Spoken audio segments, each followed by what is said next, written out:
Bilan et perspective en ce début d'année, le groupe IRD fait le point. Nous sommes en ligne avec Thierry Dujardin, normalement. Bonjour. Bonjour, Thierry Dujardin. Vous Voilà. m'entendez? Oui, on vous entend très bien en étant en ligne sur RCF Hauts-de-France. Vous êtes le directeur général d'IRD. IRD, ça veut dire Intelligence de réseau et de développement, la structure créée par des entrepreneurs pour les entrepreneurs, qui vient donc ce matin de présenter, vous avez présenté même à vos côtés, il y avait Paul Damestois, le directeur général adjoint, pour présenter Qui est également à mes côtés là à l'instant. qui Bonjour. est également, bonjour monsieur, bonjour à tous les deux, merci d'être avec nous sur RCF. Vous avez présenté les enseignements du bilan des activités 2025 et des enjeux pour 2026. Alors on ne va pas évidemment refaire le topo complet, mais si on devait retenir d'abord l'essentiel de 2025, quel serait-il? Une trajectoire de développement qui s'est poursuivie. On C'est-à-dire, parle souvent. Vous m'entendez bien? Vous m'entendez bien? très bien. Parfait. C'est-à-dire qu'on a un peu tendance à parler actuellement de problématiques, géopolitiques, politiques, économiques, d'une difficulté, d'une augmentation des défaillances d'entreprises. Je peux rajouter également d'autres éléments qui peuvent paraître négatifs. Pour autant, le groupe IRD est convaincu, comme bon nombre d'entrepreneurs à ses côtés et que nous accompagnons, que ces périodes, qui sont des périodes peut-être plus difficiles par moment, mais également de mutation, je pense à l'IA qui génère beaucoup d'évolutions, sont des périodes d'opportunités, sont des périodes d'opportunité pour de nouveaux projets. Et le groupe IRD s'est attaché avec toutes ses équipes en 2025, et Paul pourra en parler avec moi, à développer de nouveaux projets pour ces entrepreneurs. Et on a continué notre trajectoire de développement avec des nouveaux fonds, des nouveaux services qui se sont déployés sur l'ensemble et que nous avons déployés sur l'ensemble des Hauts-de-France. Pour vous donner quelques idées, aujourd'hui, nous gérons 600 millions d'euros en différents fonds. Nous sommes intervenus au travers de nos activités de service ou en investissement, activités de service en RSE, en transmission entreprise, en accélération du développement de l'entreprise, auprès de près de 130 entreprises dans la région. Oh, Et on a, 130 entreprises en 2025. En en 2025, oui. 2025, accompagné, ce qui est quand même significatif, ce qui est un niveau supérieur à l'année dernière, et que nous avons accompagné soit en mettant de l'argent dans leur capital, soit pour des projets immobiliers, alors que l'immobilier souffre aujourd'hui, et on a continué à bien investir, puisqu'on a investi 27 millions d'euros sur la région Hauts-de-France en des projets immobiliers. On a investi 27 millions d'euros aussi en capital investissement. L'identité des chiffres ne veut rien dire, mais en tout cas, c'est le cas, qui est une progression de plus de 50% par rapport à l'année dernière. Je vous parlais de trajectoire de développement. Même si On l'an a dernier, on accompagné, était déjà en baisse, parce que l'année dernière, il y a eu une baisse. alors l'année dernière, on était à 14 millions Mm. d'euros. Mm. Cette année, on est à 27 millions, 15 millions d'euros, pardon. Mm. Cette année, on est à 27 millions d'euros. Donc, vous voyez, c'est une forte croissance qui nous remet à un niveau normal. La baisse de l'année dernière était surtout liée à une période de consolidation par rapport à une année précédente qui était très élevée, en l'occurrence. Mm. Mais On- on a lancé de nouveaux fonds. Pardon, excusez-moi, Non, allez-y. je disais, j'ai oublié de préciser que vos quatre métiers, en fait, depuis 30 ans, on l'a Oui, entendu, vous c'est l'avez vrai. égrené, mais c'est le capital investissement, l'immobilier d'entreprise, le conseil en acquisition transmission, et puis l'accompagnement, des dirigeants dans cette démarche Absolument. de RSE, responsabilité sociale et environnementale. Quel est l'équilibre entre ces quatre-là? Alors, financièrement parlant, ce qui pèse le plus dans le bilan de l'IRD, c'est bien évidemment les activités d'investissement. C'est une évidence. Cela étant dit, ces quatre activités sont intimement liées. Si on a développé des activités de service, c'est pour pouvoir accompagner les entreprises dans leur trajectoire de développement. Ça ne sert à rien de mettre de l'argent au capital d'une société si ce capital, si cet argent est mal utilisé pour l'entreprise. Donc notre rôle, c'est aussi d'être aux côtés des entrepreneurs pour faire en sorte que les ressources dont ils disposent, ils puissent les mener et les engager dans les meilleurs projets qu'ils soient. Mais quel est Et l'engagement donc des ça, c'est entreprises vraiment. quand il y a du donnant-donnant comme ça, quand vous investissez au capital? Quel est l'engagement de l'entreprise? Au départ, c'est nous qui prenons un engagement vis-à-vis de l'entreprise.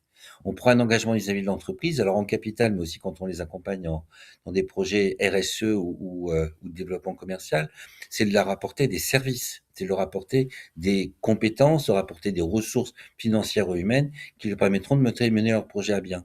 Et si ça marche, et ça marche généralement, on peut l'espérer, ben, ils nous rendent l'appareil en redevenant avec nous quelquefois investisseurs dans nos fonds, souvent membres de nos comités d'investissement. Donc, vous voyez, ils nous redonnent finalement ce qu'ils ont obtenu.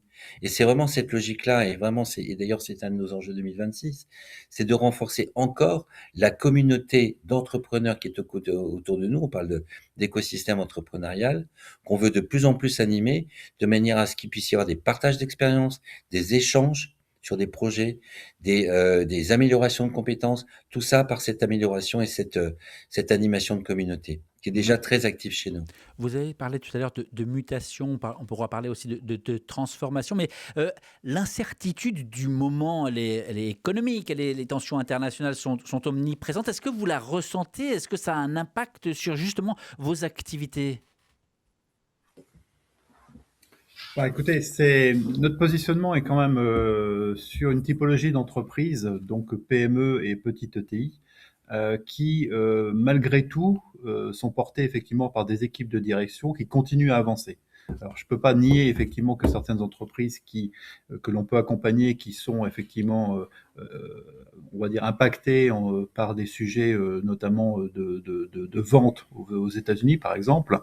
On ne peut pas nier effectivement que celles-ci sont impactées. Mais globalement, les PME que l'on a ont un marché national ou transfrontalier et finalement font leur petit bonhomme de chemin et continuent effectivement à investir, continuent à recruter et continuent à suivre leur trajectoire parce qu'on a un actionnariat souvent familial ou plus stable.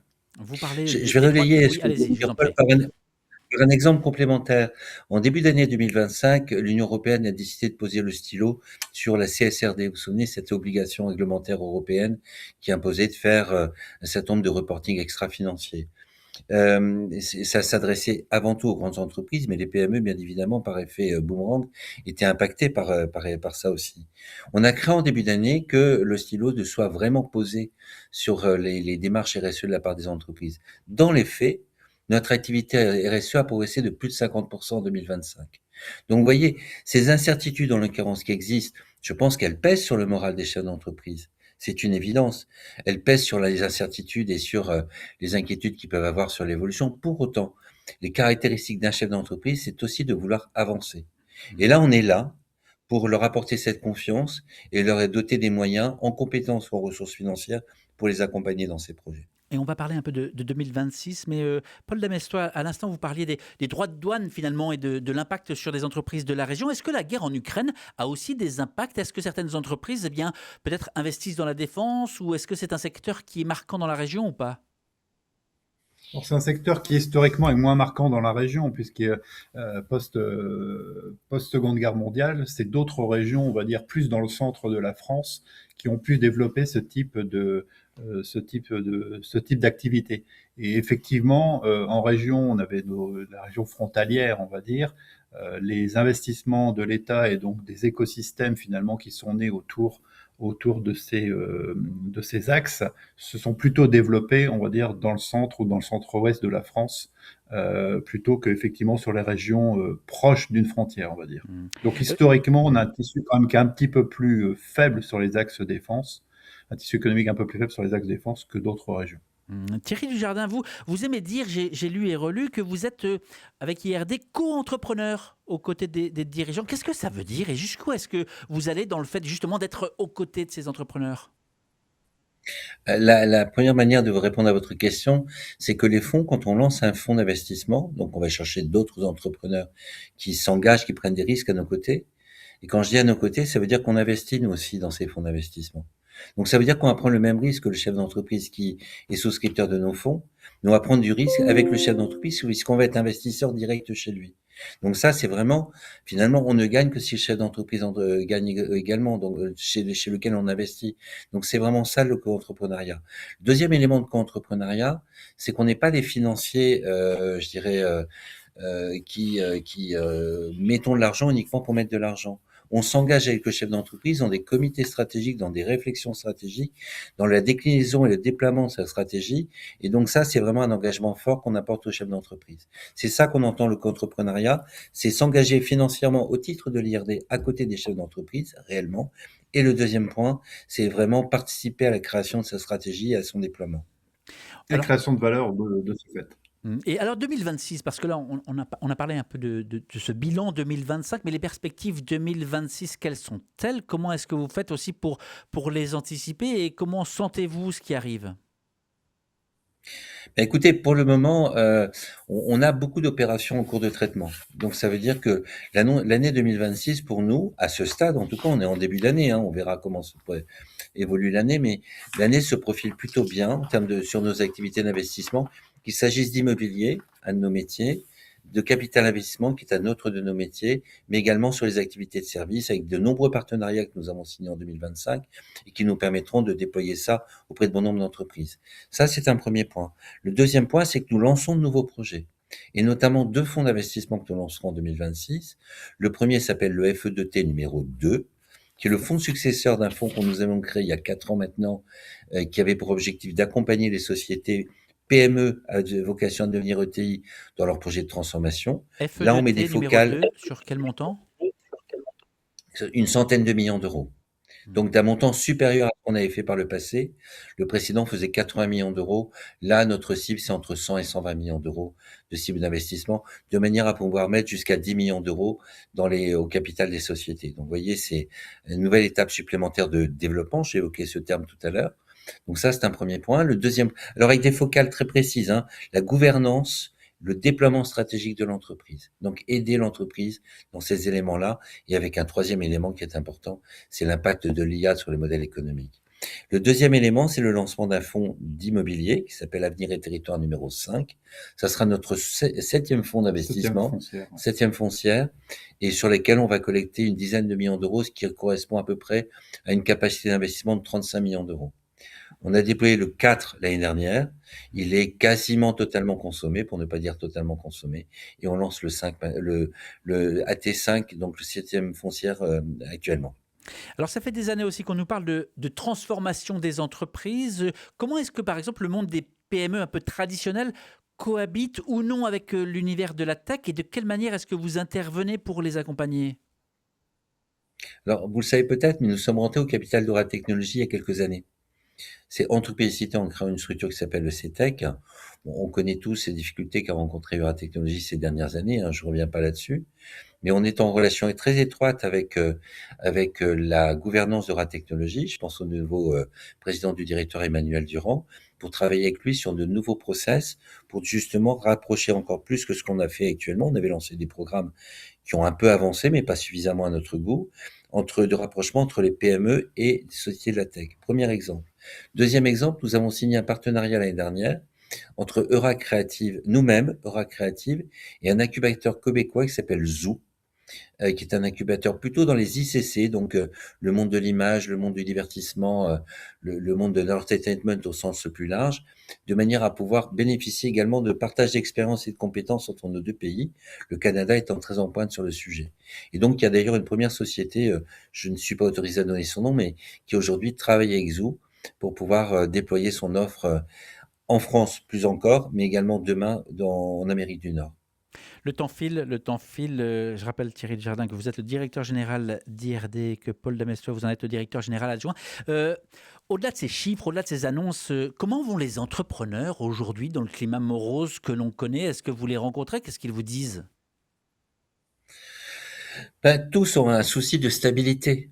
C'est-à-dire, c'est vrai que j'ai envie de dire le fait qu'il ait fallu tant de temps pour la signature du budget ou l'élaboration du budget de la France a été un élément d'inquiétude. Cela étant dit, moi je reste convaincu que la majorité d'entre elles, des entreprises ou d'entre eux et les entrepreneurs, continuent à avoir des projets d'investissement. Alors, on est tous conscients de difficultés dans les grandes entreprises. Il y a quelques exemples récents qui le montrent bien. Mais néanmoins, moi, je continue à penser, c'est les échos qu'on a, que les entrepreneurs ont envie d'investir. Et ils sont conscients qu'en plus, il y a de fortes mutations économiques, techniques, technologiques qu'ils doivent pouvoir accompagner ou qu'ils doivent faire accompagner dans leur projet, dans leur business model, de manière à pouvoir continuer à avancer. Donc, moi j'ai envie de dire, même si le moral peut être en berne ponctuellement, on est toujours dans une trajectoire de développement. Eh bien, merci Il y a des beaucoup. virages à pas louper. Oui, il y a des virages à pas louper, comme Par le disait exemple, Thierry.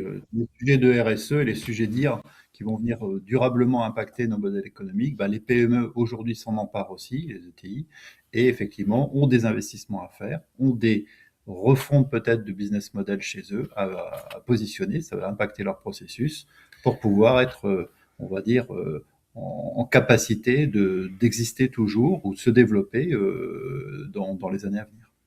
Merci beaucoup d'avoir pris le temps, messieurs. Merci à Thierry vous. Dujardin, directeur Merci. général, et Paul Damesto, directeur général adjoint d'IRD Intelligence Réseau Développement, qui faisait le point ce matin sur bilan 2025 et enjeux 2026. Merci à tous les deux. Interview à retrouver sur le site rcf.fr et sur la page YouTube d'RCF Hauts-de-France.